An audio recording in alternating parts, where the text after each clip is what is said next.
Hey guys, now we're gonna program an older opener, get a new remote. So first we're gonna have to remove the cover, and then there's a button over here. Sometimes it's green, sometimes it's purple, sometimes it's red. It depends on the model. This is the lift master.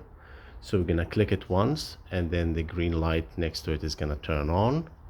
Now while we do that, we're gonna have to choose the right remote. Sorry for that.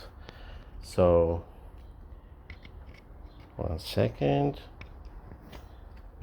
So basically there's a button on the back of the remote to override the older frequency, and while the light is on, we're gonna start pressing on the remote until we hear a click.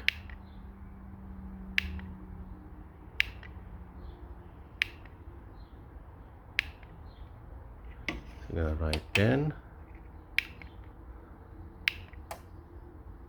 and we hear the click, and now we're gonna press the second button to lock it on the first button. And now we're gonna try it, and we have an error message. That could be the sensors, so we're gonna fix that. So as you can see, the sensors were bad, so we had to replace the sensors, one on this side and one on that side.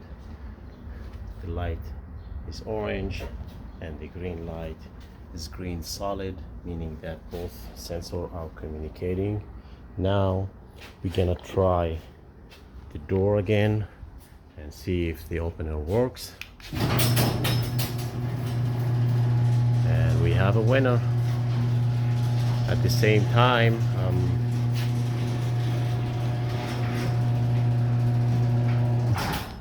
perfect.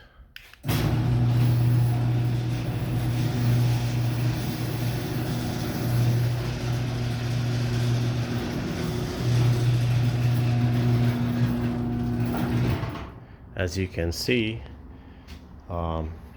additional to these sensors, we had to replace the rollers. All these rollers were bad. The bearing inside the rollers were broken, so they made a lot of clacking noise. And I did service the door too. We lubricated all the hinges the proper way. I'm gonna upload another video to show you how to lubricate and service the garage door yourself.